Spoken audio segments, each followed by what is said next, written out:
A flight attendant named Sarah slaps an older black man, unaware that he is a billionaire, but 3 minutes later, she faces the biggest reckoning of her career when the revenge is cruel.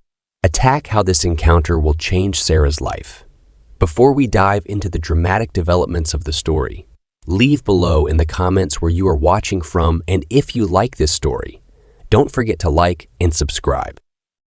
James Carter, a billionaire known for his humility and simple lifestyle, stepped into the first-class cabin with a quiet presence that belied his immense wealth. At 61 years old, his gray-white hair and kind, weathered face reflected a lifetime of experiences. Yet there was nothing about his appearance that hinted at his status. Wearing a modest light gray suit and carrying a well-worn leather briefcase, James looked more like a kind neighbor than a powerful businessman. As he walked down the aisle, James nodded politely to the other passengers, offering a gentle smile that seemed to ease the atmosphere around him. Many of the other travelers had no idea they were in the presence of one of the wealthiest men in the country, and James preferred it that way. He had never been one for grand displays of wealth or seeking attention. Instead, James valued simplicity and authenticity, embracing a grounded approach to life despite his success. His modest demeanor and unassuming nature were a testament to the values he held dear: humility, kindness, and a quiet strength that defined his character as he sought nothing more than a peaceful flight home. James Carter gazed out the airplane window, lost in thought about his journey from humble beginnings to becoming a billionaire. Growing up, he never imagined flying first class, let alone owning his own company. Despite his immense wealth, it wasn't money or success that brought him the most fulfillment. It was the joy of giving back. His philanthropic efforts, aimed at improving lives and creating opportunities, filled him with a deep sense of gratitude, far surpassing any material accomplishment. As James Carter settled into his first-class seat, he felt a sense of relief after a long day of meetings. The quiet hum of the cabin and the anticipation of a peaceful flight were a welcome reprieve. However, his moment of calm was abruptly interrupted when Sarah, a flight attendant in her late 30s, approached with a scrutinizing gaze. Her sharp tone cut through the cabin noise as she questioned his presence. "Excuse me, sir," she said, her eyes narrowing as she looked him over. "Are you sure you're in the right cabin? Economy is further back." James looked up, surprised but composed, and smiled politely. "No, ma'am. This is my seat." Sarah's skepticism was evident. Her lips pressed into a thin line, and she demanded to see his ticket. Though James handed it over calmly, her actions carried an air of distrust, as if his simple attire and unassuming demeanor didn't align with her image of a first-class passenger. As other passengers watched the uncomfortable exchange, Sarah's prejudice became painfully clear. James, maintaining his dignity, silently prepared for what he knew could be a difficult encounter. Sarah stood firmly in the aisle, her expression hard and unyielding as she addressed James Carter, who remained seated with a composed demeanor. "I'll need to see your ticket," she said, her tone sharp and laced with skepticism. Her eyes scanned his modest gray suit and weathered leather briefcase, clearly doubting that someone like him belonged in first class. The tension in her voice and posture revealed her underlying assumption that James didn't fit the profile of the wealthy travelers typically seen in the cabin. James quietly retrieved his ticket from his pocket, handing it to her with steady hands and a polite smile. Despite her brusque behavior, he maintained his dignity, refusing to react with anger or frustration. Sarah snatched the ticket and held it up to the light, examining it as if she expected to find a forgery. The cabin fell silent as passengers observed the uncomfortable scene, some with curiosity, others with unease. James felt a familiar pang in his chest, one he'd endured many times before the sting of being judged solely by his appearance. Yet he remained composed, his calm demeanor standing in stark contrast to Sarah's overt prejudice. For James, this moment was not new, but it was no less disheartening. As Sarah scrutinized the ticket, Her disbelief was palpable. Her sharp, dismissive tone hung in the air, and her body language conveyed a clear message. She didn't think James Carter belonged in first class. Despite her rude and public questioning, James remained calm, embodying a quiet strength that seemed to diffuse the tension around him. The elderly billionaire, though used to encounters like these, found himself once again facing the sting of judgment based on appearance, a reminder of the biases he had faced throughout his life. Sitting upright in his plush first-class seat, James fixed his gaze on Sarah with a calm, patient expression. He understood the power of restraint and knew that meeting her hostility with anger would only escalate the situation. Instead, he chose to rise above her behavior. "Take all the time you need," he said softly, his voice steady and composed. "Everything is in order." Around them, the cabin remained hushed. Some passengers exchanged uneasy glances, clearly uncomfortable with what they were witnessing. Others avoided eye contact altogether, not wanting to be drawn into the unfolding drama. James, however, remained unflinching. His composure was not just a reflection of his personal strength, but also a quiet form of resistance. He would not let Sarah's assumptions dictate his actions or define his worth. Sarah stomped off with the ticket in hand, her posture rigid with disbelief and indignation. As she disappeared down the aisle, James took a moment to breathe deeply.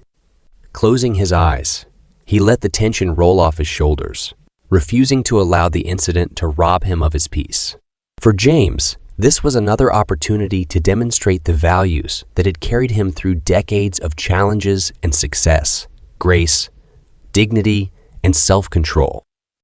As minutes passed, Sarah returned, her face flushed with embarrassment. She handed the ticket back to James with a curt motion, her voice tight as she admitted, "It seems the ticket is valid, but you meant to book a seat in coach." Her words carried the same condescension as before, as if she couldn't fathom the idea of someone like James sitting among the first-class passengers. James met her gaze, his expression remaining kind but firm. "There's no mistake," he replied calmly. "This is my seat, and I have every right to be here." His voice was even, but the subtle weight behind his words made it clear that he would not be moved by her insinuations. Sarah's face reddened further, and she glanced nervously around the cabin. The stares from other passengers had shifted from curiosity to open disapproval of her behavior. She quickly straightened her posture and muttered something under her breath before retreating to her station. James, now holding his ticket once again, looked out the window, taking in the view of the bustling airport below. He didn't need to say more. His actions spoke volumes. He had not only defended his rightful place, but also demonstrated how dignity could triumph over prejudice. Despite the unfair treatment, he chose not to retaliate, showing strength in his restraint. The moment was a stark reminder to James of the challenges that still persisted in society. Despite his immense wealth and influence, assumptions based on race and appearance could still overshadow reality. But James didn't let this dishearten him. Instead, it solidified his resolve to use his position and resources to address these systemic issues. In the quiet moments that followed, James reflected on his journey and the values that had guided him. He thought of the many people he had helped through his philanthropy, the lives he had touched, and the importance of setting an example, even in difficult situations. For James, this was more than just an isolated incident. It was another opportunity to uphold the principles of compassion and equality that he had championed throughout his life. As the plane prepared for takeoff, James leaned back in his seat, his composure unwavering. While the incident could have left him feeling bitter or angry, he chose to see it as a moment to reaffirm his commitment to creating a more inclusive and understanding world. For James Carter, true strength lay not in retaliation, but in the quiet power of grace under pressure. As James Carter sat quietly in his first-class seat, he felt his phone vibrate softly in his pocket. Discreetly, he pulled it out, glancing at the screen to see a message from one of his senior executives. The words made his brow lift slightly, and a subtle, knowing smile spread across his face. The message confirmed what he had been working on for months. His company had just finalized the acquisition of the airline's parent company. It was a monumental achievement, one that placed James in a position of unprecedented influence over the very organization that now controlled the skies he flew through. While the news was cause for celebration, James remained outwardly composed, slipping his phone back into his pocket as if nothing had happened. He was not the type of man to boast or draw unnecessary attention to himself. The timing of the acquisition was ironic, almost poetic. Moments ago, he had endured Sarah's rude and dismissive behavior, a stark reminder of how deeply ingrained prejudice could be, even in environments that prided themselves on hospitality. Now, with the power of ownership, James realized he had the opportunity to enact meaningful change, not just for himself, but for all who might suffer similar indignities. As the plane taxied down the runway, James considered the weight of his new responsibility. This wasn't just about owning another business. It was about transforming a culture that had allowed incidents like this to happen. The acquisition gave him more than financial leverage. It gave him a platform to address systemic issues and promote inclusivity, respect, and fairness across the airline. James leaned back in his seat, his mind already racing with ideas. He envisioned policies and programs that could reshape the airline's approach to customer service and diversity. It wasn't about revenge against Sarah or anyone else. It was about using this moment as a catalyst for change, ensuring that no passenger would ever feel marginalized or unwelcome again. As James Carter settled into his seat, he observed the activity in the cabin around him. Passengers were still boarding, stowing their bags and finding their places. His attention was drawn to an elderly black woman a few rows ahead, struggling to lift her carry, on bag into the overhead compartment. Her silver hair was neatly tied back in a bun, and she looked around, her face lined with a mix of effort and hesitation. "Excuse me," she said softly, her voice trembling as she tried to get the attention of a flight attendant. "Could I get some help, please?" James's eyes shifted to Sarah, the flight attendant who had confronted him earlier. She was nearby, organizing items on her service cart. The woman's quiet plea for help was clear, yet Sarah barely glanced in her direction before turning her attention back to her task. Pretending not to hear, her indifference was striking, particularly when, moments later, she cheerfully assisted a white passenger with their luggage in the same aisle. James felt a familiar ache as he witnessed the scene. It wasn't just about him. Now it was a broader issue, a pattern of behavior that revealed Sarah's biases and lack of empathy. The elderly woman, visibly embarrassed, eventually managed to hoist her bag with some difficulty, aided by a kind fellow passenger. James watched silently, his emotions a mix of frustration and resolve. This wasn't just an isolated incident of rudeness. It was part of a larger problem. Sarah's actions or lack thereof underscored the systemic issues that plagued not just this airline, but many environments where biases were left unchecked. For James, the moment solidified his determination to drive change within the company. It wasn't enough to hold individuals accountable. The culture enabling such behaviors had to be dismantled. James took out his phone and began jotting down notes, his mind already formulating ideas. He knew this flight would be more than just a journey home. It would be the starting point for transforming an organization and creating a model of respect and inclusivity for all passengers. As James Carter sat quietly in his seat, reflecting on the troubling incidents he had witnessed, his mind began to shift from frustration to action. The pattern of discriminatory behavior he observed first with Sarah's treatment of him, and later with her indifference to the elderly black woman, highlighted deeper, systemic issues within the airline. This wasn't just about one flight attendant's actions. It was a cultural problem that needed addressing at its core. James leaned back, his thoughts racing with ideas for change. The acquisition of the airline's parent company, finalized just hours earlier, gave him the authority to implement meaningful reforms. He envisioned a comprehensive strategy to transform the airline's culture into one that prioritized respect, diversity, and inclusion. His plans went beyond simply addressing Sarah's behavior. James imagined diversity training programs that would educate employees on unconscious bias, hiring practices that emphasized representation, and clear protocols to ensure equitable treatment for all passengers. He also considered introducing systems for passengers to provide feedback anonymously, ensuring their voices would be heard without fear of being dismissed. James understood that such change wouldn't come easily or quickly. It would require persistence, collaboration, and a commitment to accountability at every level of the organization.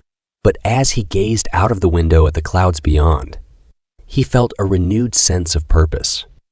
This was not just a business opportunity. It was a chance to lead by example and create a lasting impact, reshaping the airline into a model of fairness and inclusivity. James Carter's reflections deepened as the flight continued. The incidents he had witnessed, particularly Sarah's dismissive treatment of him and another black passenger, were not just isolated moments of individual bias. They pointed to a much larger systemic problem within the airline. As he delved into his company's acquisition reports and internal reviews, the troubling reality began to emerge. Complaints of discrimination had been piling up for years, often met with inadequate responses or outright neglect. James read through passenger feedback and employee grievances, many of which revealed recurring issues of racial and age-based prejudice. These were not simply instances of poor customer service, but evidence of a culture where bias was allowed to fester unchecked. The lack of accountability and meaningful resolution within the airline's existing protocols had created an environment where such behavior could persist without consequence. For James, this realization was both disheartening and galvanizing. He understood that addressing Sarah's behavior alone would not suffice. The problems ran much deeper, rooted in systemic failures that required a comprehensive and transformative approach. It wasn't just about revising policies or conducting one-off sensitivity training sessions. It was about reshaping the very fabric of the airline's culture. James began drafting ideas on his phone, formulating a multi-tiered plan. He envisioned thorough diversity and inclusion programs, mandatory training for all employees, and a robust system for addressing complaints promptly and fairly. He also considered introducing metrics to measure progress and creating a more equitable workplace and service environment. Additionally, he thought about engaging external consultants to ensure an unbiased evaluation of the airline's practices. This wasn't just a corporate responsibility for James. It was personal. His own experiences with prejudice, despite his success and status, had taught him the importance of creating environments where every individual is treated with respect and dignity. As the plane soared through the clouds, James resolved to use his position of power not merely to fix what was broken, but to build something far better, a culture of fairness, empathy, and accountability that would set a new standard for the airline industry. As James Carter reflected on the events that had unfolded during the flight, he made a deliberate decision. Publicly shaming Sarah for her actions, though tempting, would not lead to meaningful change. James understood that addressing her behavior alone would only scratch the surface of a much deeper problem within the airline. Instead, he resolved to take a broader, more impactful approach: education and transformation. James recognized that Sarah's actions, though hurtful, were likely rooted in unconscious biases shaped by her environment and experiences. Confronting her publicly or making an example of her could backfire, fostering resentment rather than understanding. He believed that lasting change required a different path, one focused on awareness, education, and accountability. Using his newly acquired authority as the owner of the airline's parent company, James began sketching out a comprehensive plan. He envisioned not just a training program for Sarah, but a company-wide initiative aimed at fostering diversity, inclusion, and empathy. The program would include mandatory workshops for all employees to confront their biases, interactive training sessions to improve customer interactions, and clear protocols for handling discrimination complaints.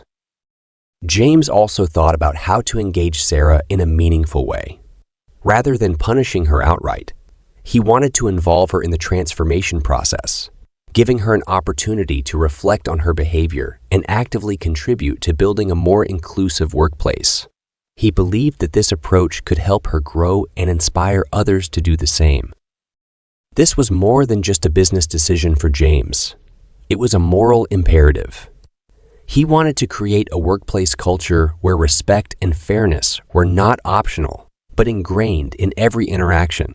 By focusing on education rather than retribution, James aimed to set a new standard for the airline industry, demonstrating that even difficult moments could serve as catalysts for profound and positive change. In Sarah's behavior, he saw not just a challenge, but an opportunity to lead with compassion and vision. As Sarah arrived at work the morning after her contentious flight, she found a formal notice waiting for her in her inbox. The subject line read, "Mandatory sensitivity training, immediate compliance required." Sarah furrowed her brow as she opened the email, reading the details with growing disbelief. The notice outlined a series of training sessions focused on diversity, inclusion, and respectful communication, all of which she was required to attend due to complaints regarding her conduct on the previous flight. Her hands trembled as she printed the notice, crumpling it in frustration. Sarah had been a flight attendant for over a decade and prided herself on her professionalism. To her, this training requirement felt like a slap in the face, an accusation that she was unfit for her role. "This is ridiculous," she muttered to herself, pacing the break room. She had always believed she provided top-tier service, especially in first class. In her mind, the suggestion that her behavior was discriminatory or inappropriate was not only wrong, but insulting. Throughout the day, the notice weighed heavily on her mind. As she served drinks, adjusted passengers' pillows, and ensured meals were delivered on time, she found herself replaying the incident with James Carter. From her perspective, she had merely followed protocol by verifying his ticket, something she had done countless times before. The fact that her actions had been misinterpreted as prejudiced felt deeply unfair. However, the more Sarah thought about it, the harder it became to shake her growing discomfort. While she dismissed the accusations outwardly, a small voice inside her questioned whether she had acted entirely appropriately. She couldn't deny that she had made assumptions about James based on his simple attire and demeanor. And then there was the elderly woman she had ignored when she struggled with her luggage, a moment Sarah had brushed off, but now began to replay in her mind with increasing unease. Her frustration turned to defensiveness as she shared the situation with her colleagues. "Can you believe this?" she said during a coffee break, waving the crumpled notice. "After all these years, they're making me take sensitivity training, as if I don't know how to do my job." Some coworkers nodded in sympathy, but others avoided eye contact, their silence unsettling Sarah. For the first time, she noticed how a few colleagues seemed to glance at her differently, their expressions carrying a mix of pity and unease. When Sarah finally sat down at her desk to register for the training, she scrolled through the course descriptions with skepticism. Terms like unconscious bias and cultural competency made her roll her eyes. She was convinced the sessions would be little more than corporate jargon and overly sensitive guidelines designed to placate disgruntled passengers. Still, she grudgingly signed up, knowing she had no choice if she wanted to keep her position. As the day wore on, Sarah began to feel the weight of the situation more acutely. It wasn't just the training requirement. It was the subtle shift in how her colleagues interacted with her, the whispering she noticed as she walked through the break room, the lingering stares from some passengers during her flights. For the first time, Sarah felt the possibility that her actions might have caused harm, even if unintentionally. By the time she returned home that evening, Sarah was emotionally exhausted. She dropped her bag by the door and sank onto her couch, staring blankly at the sensitivity training materials she'd printed earlier. What if this wasn't just about one flight? What if there were blind spots in her behavior that she hadn't acknowledged? The idea was unsettling, but it stayed with her, gnawing at the edges of her confidence. As she prepared for bed, Sarah couldn't help but wonder what lay ahead. She still resented the training and felt defensive about her professionalism, but the seeds of self-reflection had been planted. Whether she admitted it or not, the notice had forced her to confront uncomfortable questions about her actions and attitudes. For the first time, Sarah began to consider the possibility that the sensitivity training might not just be a punishment, but an opportunity one she was reluctant to embrace, but perhaps needed more than she realized. James Carter sat in his private study late at night, illuminated only by the soft glow of his laptop screen. The flight earlier that day, coupled with the behavior of Sarah and the unsettling incidents he had observed, was still fresh in his mind. As the new owner of the airline's parent company, James felt a growing sense of responsibility. This wasn't just a matter of addressing one flight attendant's behavior. It was a systemic problem that needed a thorough examination and decisive action. He logged into the airline's internal records system, granted special access as part of the acquisition.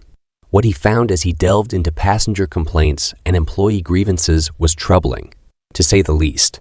Reports of discriminatory behavior ranging from dismissive attitudes to outright racial prejudice spanned years. These complaints weren't limited to just one or two employees. They reflected a pattern of neglect and indifference across multiple levels of the organization. James pored over hundreds of reports, each telling a similar story. Passengers described being treated differently based on their race, age, or appearance, while employees shared experiences of bias within their teams and from management. Many complaints had been marked as resolved, but a closer look revealed that most had been dismissed with vague responses or minimal follow-up. The pattern was undeniable. The airline's culture was riddled with bias, and the system in place to address it was woefully inadequate. One complaint stood out. It came from a young flight attendant who had raised concerns about a senior colleague's repeated inappropriate comments toward passengers of color.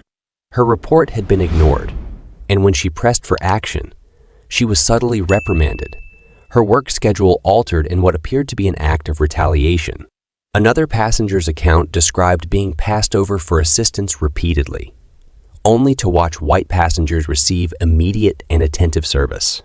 The narratives were disheartening, but they also strengthened James's resolve. As he continued his review, James realized that the issue extended beyond individual cases. The policies in place to handle discrimination complaints were vague and inconsistently enforced.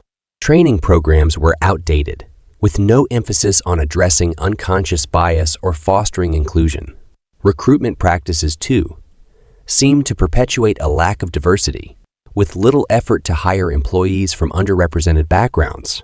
The more James uncovered, the clearer it became that this was not an isolated problem, but a systemic failure requiring a complete overhaul. Determined to act, James began drafting a plan to address these issues. He started with immediate reforms, updating the airline's anti-discrimination policies to include explicit guidelines for handling complaints, ensuring transparency and accountability. A dedicated diversity and inclusion (DUTI) team would be created, tasked with reviewing complaints, monitoring progress, and implementing new initiatives. To ensure passengers and employees felt heard, James envisioned an anonymous feedback system that would allow individuals to report concerns without fear of retaliation. Next, James turned his attention to training and education. He knew that a one-time workshop wouldn't suffice. Real change required a sustained effort. He outlined a comprehensive training program for all employees, from frontline staff to senior executives, focusing on recognizing and addressing unconscious bias, improving cultural competency, and fostering empathy in customer interactions. These sessions would be mandatory and repeated regularly to ensure the lessons became ingrained. James also recognized the importance of leading by example. He planned to involve himself personally in these efforts, attending training sessions and speaking openly about the airline's commitment to change. He understood that employees would be more likely to embrace the reforms if they saw leadership actively participating and holding themselves accountable. Another key area James identified for improvement was recruitment and representation. He wanted to implement strategies to attract and retain talent from diverse backgrounds, ensuring that the workforce better reflected the passengers they served.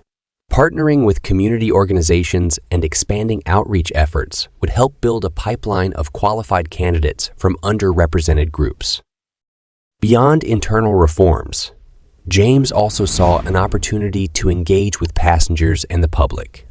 He envisioned a campaign to communicate the airline's commitment to inclusivity and respect, highlighting the steps being taken to address past failures and build a better future. Transparency, he believed, was essential to rebuilding trust. As James finalized his notes, he paused to reflect on the magnitude of the task ahead. He knew the road to transformation wouldn't be easy. Resistance was inevitable. Some employees might view the changes as unnecessary, while others might struggle to confront their biases. Implementing such widespread reforms would require persistence, patience, and a willingness to navigate challenges along the way. But James also knew this was more than just a business decision. It was a moral obligation. He had spent his life overcoming adversity, and his success as a Black billionaire had taught him the importance of using his platform to drive meaningful change. This was his chance to make a difference, not just for himself, but for the countless passengers and employees who had been marginalized and ignored for far too long. As dawn approached, James leaned back in his chair, exhausted but resolute. He had uncovered a deeply ingrained problem within the airline, but he also saw a path forward, a way to turn a failing system into a model of fairness, respect, and inclusion. It wouldn't happen overnight, but with determination and a clear vision, he believed it was possible. James saved his notes and closed his laptop. He knew that the next step was to bring his leadership team on board and begin implementing these changes. This was just the beginning of a long journey, but for James, it was a journey worth taking. His commitment to creating a better, more equitable airline was unwavering, and he felt a renewed sense of purpose as he prepared to take the first steps toward transforming the organization's culture for good. James Carter sat in his corner office, a stack of reports and notes spread across his desk. The air was heavy with the weight of his recent findings. Systemic discrimination within the airline he now owned. After poring over countless passenger complaints and employee grievances, James had decided to take immediate action. He wasn't content with superficial changes. This would be a complete overhaul, a transformation that would ripple through the company and, he hoped, the industry as a whole. The centerpiece of his plan was the creation of a comprehensive diversity and inclusion program. James envisioned it as more than a training initiative. It would be a multifaceted approach to root out bias and foster a culture of respect and empathy. The program would include extensive workshops on unconscious bias, empathy, building exercises, cultural competency training, and an overhaul of existing policies to ensure fairness and accountability.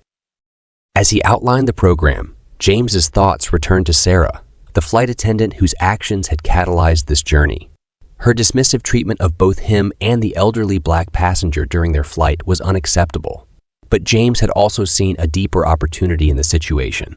He believed in the power of redemption and growth, and he was determined to include Sarah in the solution, not just as a participant in the training, but as someone who could potentially help lead the transformation. Picking up the phone, James called Janet, the head of human resources. "Janet," he began, his tone steady but firm, "I want to fast track the diversity program we discussed. This can't wait." "I agree," Janet replied. The reports we've reviewed make it clear that systemic issues are at play. What's your vision for the rollout? James leaned back in his chair, organizing his thoughts. First, we need to start with a pilot group. I want this to include employees from all levels: executives, middle management, and frontline staff. And I have someone in mind who should be a key participant. Who? Janet asked, curiosity piqued. Sarah, James said simply. There was a pause on the other end of the line. Are you sure about that? Janet asked cautiously. Her behavior was the catalyst for this initiative. But won't including her as a prominent participant risk pushback? She may not be ready. James's voice was calm, but resolute. I believe Sarah has the potential to grow from this experience. Yes, her actions were unacceptable, but I also see someone who, if given the right guidance, could become an advocate for the change we're striving for. By confronting her biases and working through this process, she could inspire others to do the same. Janet considered his words before responding. It's a bold move, James, but I see your point. If we can show that even those who've made mistakes can transform, it could set a powerful example. James nodded, even though she couldn't see him. Exactly. This isn't just about punishing wrongdoers. It's about creating a path for everyone to learn and grow. Over the next few days, the details of the program came together rapidly. The training would begin with immersive sessions designed to challenge participants' preconceived notions and encourage honest self-reflection. Role-playing exercises would simulate real-life scenarios, showing employees how their actions and words could affect others. Participants would also hear from guest speakers, diversity experts, advocates, and individuals who had faced discrimination in the workplace. These first-hand accounts would underscore the importance of the program's mission. Meanwhile, James worked on crafting a personal message to the company's employees. He wanted to make it clear that the diversity program was not a punishment or a PR stunt. It was a genuine effort to build a better company. This initiative isn't about pointing fingers, he wrote in his draft. It's about taking responsibility, learning from our mistakes, and working together to create an airline that reflects the values of respect, fairness, and inclusion. When Sarah received her invitation to the program, her initial reaction was mixed. Part of her felt relieved that the sensitivity training notice she'd received earlier wasn't an isolated reprimand, but rather part of a broader company initiative. Still, she couldn't shake the feeling that her inclusion in the pilot group was a direct consequence of her behavior on James's flight. She wrestled with a mix of resentment, embarrassment, and curiosity. What exactly was this program going to entail, and why had she been singled out for it? As the first day of the program approached, Sarah found herself feeling unexpectedly nervous. She had read the materials, which outlined exercises in empathy and discussions about unconscious bias, and couldn't help but feel defensive. She had always thought of herself as a fair and professional flight attendant, someone who treated all passengers equally. Yet deep down, she couldn't ignore the moments that had led her here, moments where she had made assumptions, moments where she had chosen not to act, and the fallout that had ensued. The first session was intense. The participants, a diverse group of employees from across the airline, were asked to share their thoughts on bias and inclusion. Some spoke openly about the challenges they faced as members of underrepresented groups. Others admitted they hadn't given much thought to these issues before. When it came time for Sarah to speak, she hesitated, unsure of what to say. Finally, she took a deep breath and began, "I've made mistakes, some big ones. And I'm here because I want to understand why." James, who had chosen to attend the first session in person, listened intently. He could see the conflict in Sarah's expression, the struggle between defensiveness and a genuine desire to grow. He felt a glimmer of hope as she spoke, recognizing that her willingness to acknowledge her mistakes was the first step toward meaningful change. Over the course of the program, Sarah's perspective began to shift. The stories she heard from her colleagues and the lessons she learned about unconscious bias opened her eyes to the ways her actions, even unintentional ones, could harm others. She started to see her role not just as a flight attendant, but as someone who had the power to shape passengers' experiences positively or negatively. By the end of the program, Sarah had undergone a transformation. She was no longer the defensive employee who had scoffed at the idea of sensitivity training. Instead, she had become an advocate for the very changes James had envisioned. Inspired by her journey, James approached her with a proposal to help lead the next phase of the diversity program, sharing her story as a way to encourage others to reflect and grow. "I never imagined I'd be in this position," Sarah admitted when James made the offer. "But if my experience can help someone else, I'm willing to try." James smiled, seeing the sincerity in her eyes. "That's all I ask," he said. "Let's work together to make this company better for everyone." Sarah's inclusion as a key participant and eventual leader in the program became a cornerstone of its success. Her journey from resistance to advocacy showed employees across the airline that growth was possible, even in the face of mistakes.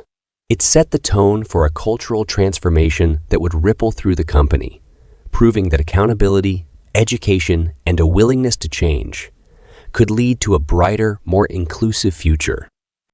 Sarah sat alone at her kitchen table late into the night, a stack of notes in front of her and a blank notepad in hand.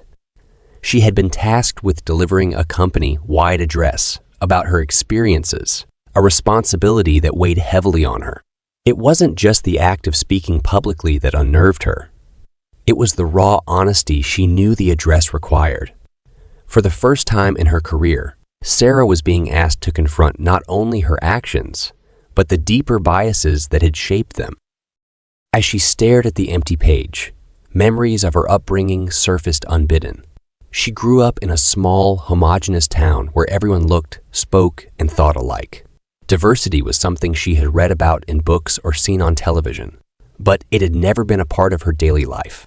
There were no conversations about race, culture, or inclusion, and certainly no challenges to the assumptions everyone around her shared. It wasn't until Sarah left for college and began her career that she was exposed to people from different backgrounds. Yet even then, she realized she had never truly examined her own attitudes. The incidents from the flight with James Carter replayed in her mind with uncomfortable clarity.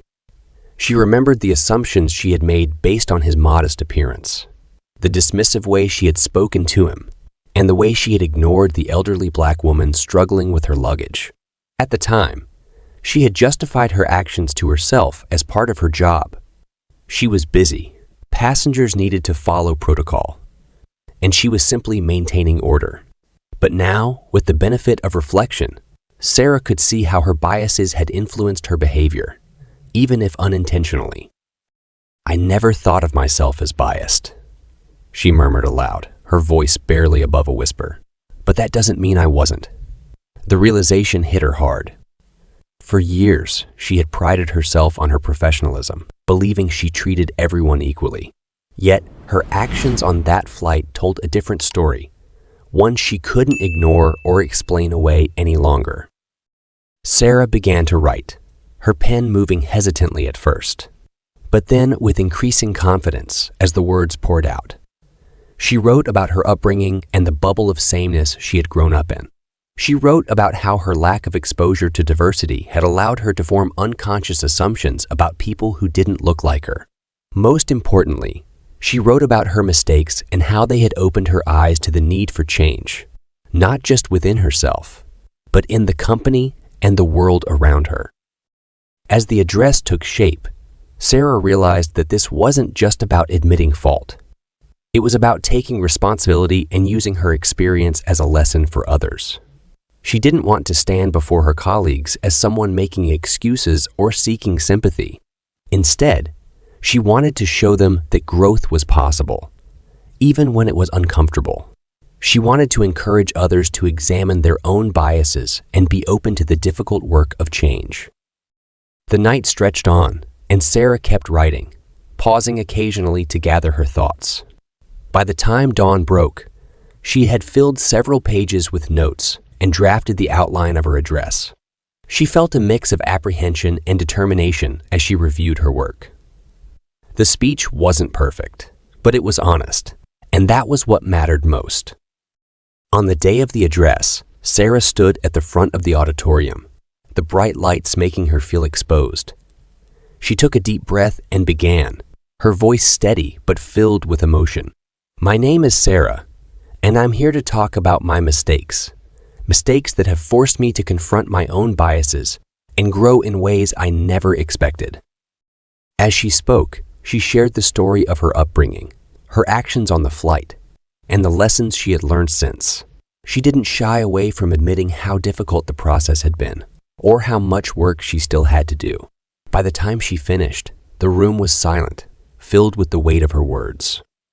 For Sarah, this was more than just an apology. It was the start of a new chapter, one where she could take her mistakes and turn them into something meaningful.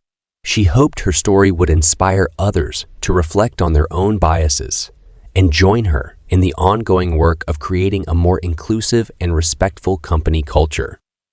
The room was quiet as Sarah stood in front of the camera, the red light blinking to indicate that the live stream had begun.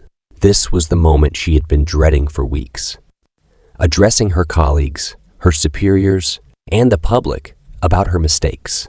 Her heart pounded as she gripped the edges of the podium, but she knew there was no turning back. This was not just an opportunity for her to take responsibility. It was a chance to demonstrate the power of accountability and courage.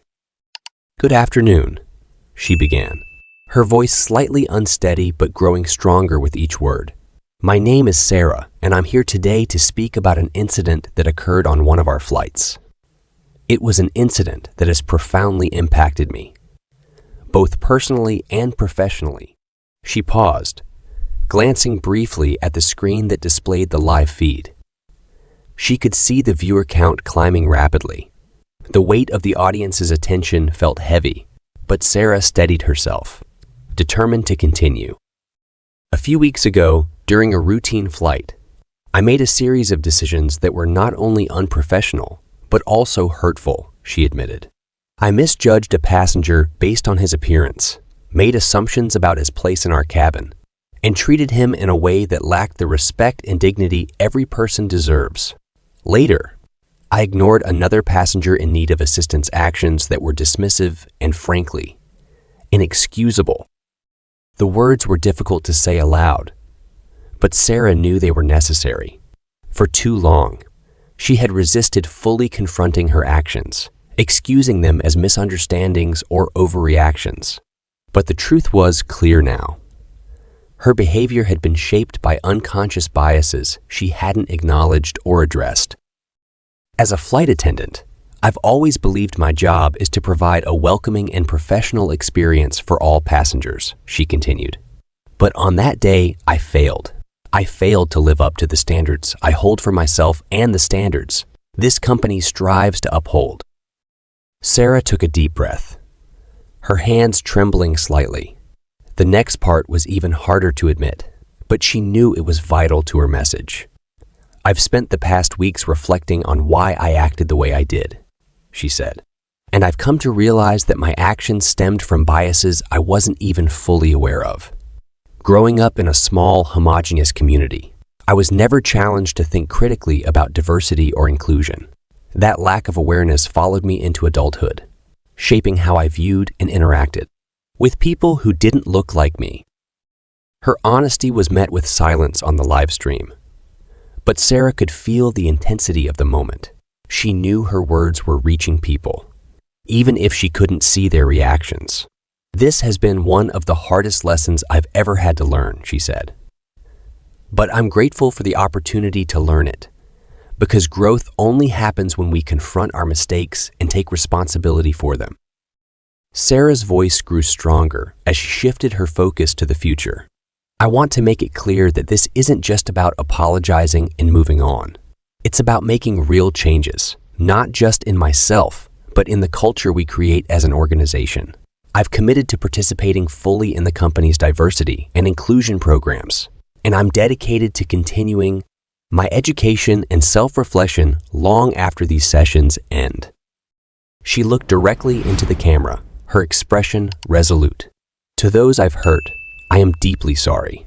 I can't undo what I've done, but I can work to ensure that I never repeat those mistakes. And to my colleagues and the passengers who trust us to provide a respectful, welcoming environment, I promise to do better. I'm not perfect, and I have a long way to go, but I'm committed to this journey." The live stream ended shortly after Sarah concluded her address, leaving her standing alone in the room. The weight of what she had just done settled over her, but for the first time in weeks, she felt a glimmer of relief. She had taken the first step toward making amends, not just with the passengers she had wronged, but with herself. In the days that followed, Sarah received messages of support from colleagues and even strangers who'd watched the live stream. Many shared their own stories of confronting biases and learning from mistakes. While there were still challenges ahead, Sarah felt a renewed sense of purpose. Her public acknowledgement had been a humbling experience, but it also marked the beginning of a transformation, one she was determined to see through with courage and accountability. Sarah sat in the workshop, surrounded by colleagues from across the airline. The room buzzed with quiet conversation as participants shared experiences and reflected on the exercises they had just completed. Sarah felt a knot in her stomach as the facilitator called on her to speak about her journey. This was the moment she had been preparing for, yet it still felt daunting. She glanced around at the faces of her peers, some curious, others skeptical, and took a deep breath. She stood, her hands slightly trembling, and began. "I want to be honest with all of you," she said, her voice steady despite her nerves. "I've made mistakes, big ones, and those mistakes have forced me to take a hard look at myself and the way I've treated people." The room grew quiet as Sarah continued, her tone measured but filled with emotion. "I used to believe I was fair and impartial, that I treated everyone the same. But the truth is, I wasn't. I made assumptions about people, about who they were, where they belonged, and what they deserved based on things I shouldn't have. And I didn't even realize I was doing it." She paused, her gaze scanning the room. "One of the most painful realizations I've had in the past few weeks is that my actions weren't just harmless mistakes. They had real consequences. They hurt people, and that's something I will carry with me for the rest of my life." The facilitator nodded encouragingly, prompting Sarah to go on. She said, "I grew up in a place where everyone looked and thought like me. Diversity wasn't something we talked about. It wasn't something I had to think about. So when I stepped into the real world, I carried that bubble with me. I thought my way of seeing things was the right way, the only way, and I was wrong." Her words hung in the air, resonating deeply with many in the room. Some nodded in agreement, while others looked down, clearly reflecting on their own experiences. Sarah continued, "I've had to learn that recognizing my biases isn't a sign of failure. It's the first step toward doing better. And that's why I'm here today, to learn, to grow, and to share what I've learned in the hope that it might help someone else." The facilitator asked Sarah to share a specific moment that had sparked her transformation. She hesitated, then said, "It was on a flight a few weeks ago. A passenger came into the first-class cabin, and I judged him immediately based on how he looked. I assumed he didn't belong there. I questioned him, I doubted him, and I treated him in a way that was deeply unfair. Later on that same flight, I ignored another passenger, a woman who needed help, because I was too focused on my own assumptions about who deserved my attention. Those actions still haunt me." Sarah's voice wavered, but she pressed on. "When I realized the man I had judged so harshly was not only a first-class passenger, but also the owner of the airline's parent company, it hit me hard. Not because of who he was, but because of what my actions said about me. That moment forced me to confront the fact that I wasn't living up to the person I thought I was." She looked around the room, her expression earnest. What I've learned through this process is that we all have biases. We all make assumptions, but it's what we do once we recognize them that matters. Do we ignore them and continue hurting others? Or do we take responsibility and try to change? The room was silent as Sarah sat down, her words leaving a powerful impression. One by one, other participants began to share their own stories. Some admitted they had never considered how their actions might be influenced by biases. Others opened up about times they had been on the receiving end of unfair treatment. The conversation was raw and honest, creating a sense of vulnerability and connection among the group. By the end of the session, it was clear that Sarah's courage in admitting her mistakes had inspired others to examine their own behaviors and assumptions. The workshop facilitator thanked her for her bravery, noting that her willingness to be open had set the tone for the entire session. Sarah felt a mix of relief and hope. While she knew there was still much work to be done, she also saw that her journey could help spark change, not just within herself, but across the organization. It was a step toward a culture of accountability, understanding, and growth. James Carter sat across from Sarah in a quiet conference room, the gravity of their conversation evident in the silence between them. Sarah had spent weeks confronting her biases, reflecting on her mistakes, and actively participating in the airline's new diversity program. Her transformation had been noticeable not only in her demeanor, but also in the way she now spoke about inclusion and respect. James had been observing her progress closely, and today he was ready to take their discussion to the next level. "Sarah," James began, leaning forward slightly, "I've been following your journey over these past few weeks, and I have to say, I'm impressed. You've shown courage, humility, and a willingness to grow. That's not easy, and it doesn't go unnoticed." Sarah looked down at her hands, her cheeks flushing slightly. "Thank you," she said softly.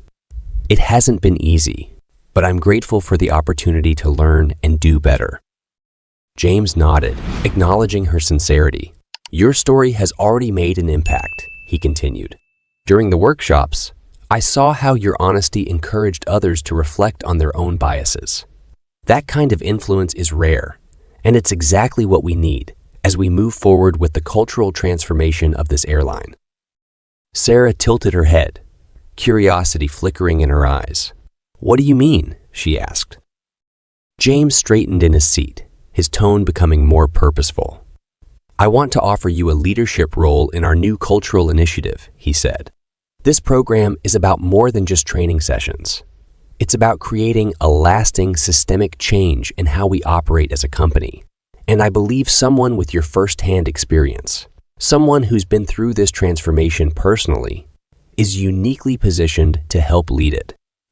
Sarah's eyes widened in surprise. "Me? A leadership role?" she asked, her voice tinged with disbelief. "But I made so many mistakes. How could I possibly lead something like this?" James smiled gently. "Exactly because you've made mistakes," he replied. "You've lived the reality of unconscious bias, and you've shown what it takes to recognize it, address it, and change.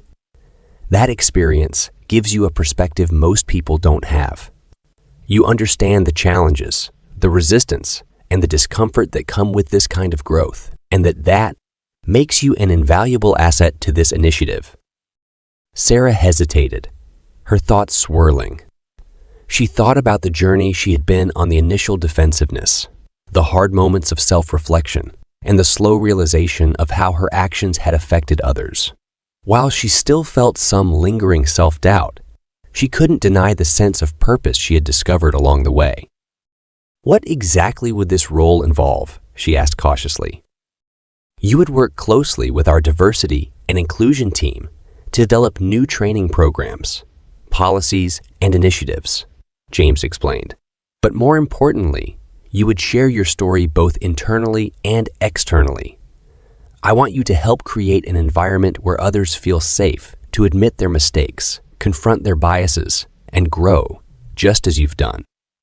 Sarah's mind raced as she considered the proposition. It was daunting, but it was also an opportunity to turn her mistakes into something meaningful. "I'm not sure I'm qualified," she admitted. "I still have so much to learn." James's expression softened. "We all do," he said. "This isn't about being perfect, Sarah. It's about being committed. If you approach this role with the same humility and determination you've shown over the past few weeks, I have no doubt you'll make a difference." The weight of his words sank in, and Sarah felt a spark of determination ignite within her. She had spent so long dwelling on her failures. But now she saw a path forward, a way to use her experience to help others and contribute to a greater cause. After a moment of reflection, Sarah met James's gaze and nodded. "If you believe in me, I'm willing to try," she said. "I'll do my best to live up to the trust you're placing in me." James smiled, his confidence in her evident. "That's all I ask," he said. "Together, we can create something truly transformative, not just for this company, but for the people who work here and the passengers who rely on us." As they shook hands, Sarah felt a mix of nervousness and excitement. She knew the road ahead wouldn't be easy, but she was ready to face it. For the first time in a long while, she felt a sense of purpose and hope, a chance to not only redeem herself, but also to help others embark on their own journeys of growth and understanding. Over the months that followed, Sarah embraced her new role in the airline's cultural initiative with determination and humility. She had initially approached the opportunity with trepidation, unsure if she could meet the expectations placed upon her. However, as she delved deeper into the work, she found a sense of purpose she hadn't felt in years. Her experiences on the flight, which once filled her with shame, had become the foundation of her mission to foster understanding and inclusivity within the company. Her first major task was to co-develop a series of training sessions aimed at addressing unconscious bias, improving cultural competency, and promoting empathy among employees. Drawing on her own journey, Sarah worked closely with the diversity and inclusion team to design programs that were not only informative, but also deeply engaging. She insisted on incorporating real stories and experiences, including her own, to make the sessions relatable and impactful. The first session she led was nerve-wracking. Standing in front of a room full of employees, some curious, others skeptical Sarah felt the weight of her responsibility. She began with a simple yet powerful statement. "I'm not here to tell you what to do or think. I'm here to share my story and the lessons I've learned, in the hope that it might resonate with you." She then recounted her experiences, from her initial defensiveness to the painful but necessary process of self-reflection. Her honesty and vulnerability set the tone for the session, encouraging others to open up as well. As the training progressed, Sarah noticed a shift in the room. Employees who had been resistant at first began to engage in the discussions, sharing their own biases and struggles. Some recounted incidents where they had been unfairly judged or overlooked, while others admitted to moments of bias they hadn't recognized until now. The sessions became a safe space for candid conversations, and Sarah's ability to create that environment earned her the respect of her colleagues. Word of Sarah's workshop spread quickly throughout the company. Employees praised the sessions not only for their content, but for the authentic way they were delivered. Sarah's story, once a source of personal regret, became a tool for inspiration. Her willingness to confront her past and use it as a catalyst for growth resonated deeply, especially with those who had faced similar challenges or feared addressing their own biases. As Sarah gained confidence in her role, she began to expand the initiative's reach. She collaborated with the human resources team to integrate the training into the onboarding process for new hires, ensuring that inclusivity and empathy were emphasized from day one. She also worked with senior leaders to review company policies and procedures, identifying areas where systemic issues could be addressed. Her efforts led to the implementation of new guidelines for handling passenger complaints, promoting accountability at all levels of the organization. Beyond the training sessions, Sarah became a trusted mentor to her colleagues. Many sought her out for guidance, not only on matters related to diversity, but also on navigating personal and professional challenges. Her ability to listen without judgment and offer practical advice made her a valuable resource for employees across the company. Even those who had initially doubted her capabilities began to acknowledge her impact. One of Sarah's proudest moments came during a leadership meeting where she presented the results of the cultural initiative's first phase. The data showed measurable improvements in employee engagement, passenger satisfaction, and the overall workplace environment. Complaints about bias and unfair treatment had decreased significantly, and employees reported feeling more valued and respected. Sarah's efforts had not only influenced individual behavior, but had also begun to reshape the company's culture. The transformation wasn't without challenges. Sarah encountered resistance from some employees who were skeptical of the initiative's purpose, or feared it was simply a public relations effort. She addressed these concerns head-on, emphasizing that real change took time and required collective effort. "This isn't about checking a box or meeting quotas," she often said.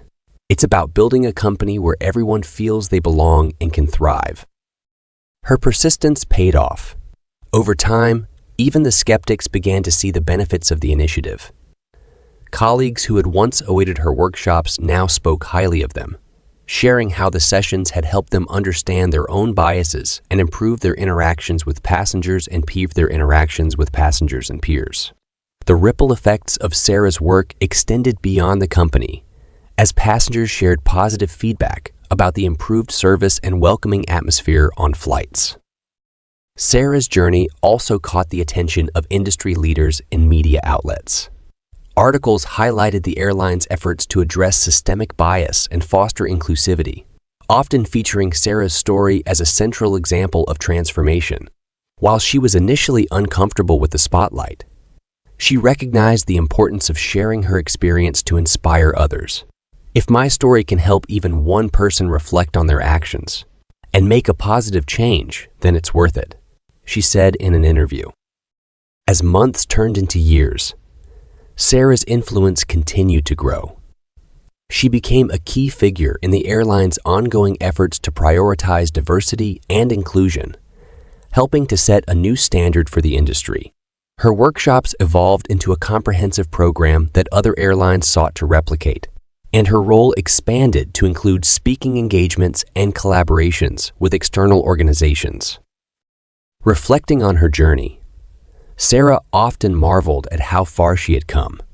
What began as a painful moment of reckoning had turned into a mission to create a more equitable and compassionate workplace. Through her work, she not only redeemed herself, but also helped transform the culture of the airline, leaving a legacy of growth and accountability.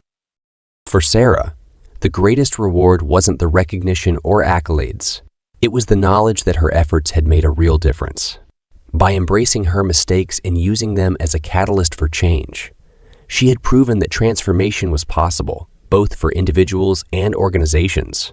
And as she looked toward the future, she remained committed to the ongoing work of building a more inclusive and understanding world. Sarah stood at the front of the training room, her hands resting lightly on the podium as she looked out at the group of new hires seated before her. Their faces were a mix of excitement and nervousness, much like hers had been on her first day as a flight attendant years ago. But today, Sarah wasn't here to talk about technical procedures or safety protocols. She was here to share something far more personal, her story. Taking a deep breath, Sarah began. "I want to start by telling you that I wasn't always the person I am today," she said, her voice calm and steady. "A few years ago, I made mistakes, serious ones. Mistakes that forced me to confront my own biases and grow in ways I never thought possible." The room grew quiet, the trainees leaning forward slightly as they listened. Sarah recounted the pivotal flight that had changed everything: the assumptions she'd made about a passenger, the dismissive way she'd treated him, and the indifference she'd shown to another passenger in need. "At the time, I didn't see my actions for what they were," she admitted. "I thought I was just doing my job. But looking back, I realized those actions were shaped by unconscious biases I hadn't acknowledged. She paused, letting the weight of her words settle in the room. It required me to take a hard look at myself, to admit where I had gone wrong, and to commit to doing better. But through that process, I learned something incredibly important. Every interaction we have with a passenger is an opportunity.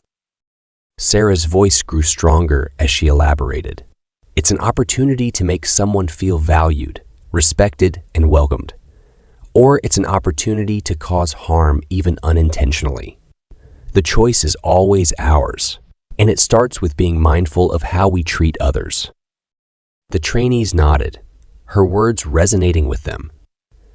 Sarah shared how her journey of growth had not only transformed her as a person, but also inspired her to help others do the same. "This isn't just a job," she said. "It's a chance to leave a positive impact on someone's day, maybe even their life. And it's our responsibility to make sure that impact is a good one." As the session continued, Sarah encouraged the trainees to reflect on their own assumptions and behaviors. She guided them through exercises designed to build empathy, sharing examples from her own experiences to illustrate the lessons. The room buzzed with conversation as the new hires engaged in discussions, sharing their thoughts and learning from one another. By the end of the session, Sarah could see the trainees' perspectives shifting. Their initial nervousness had been replaced by a sense of purpose and determination.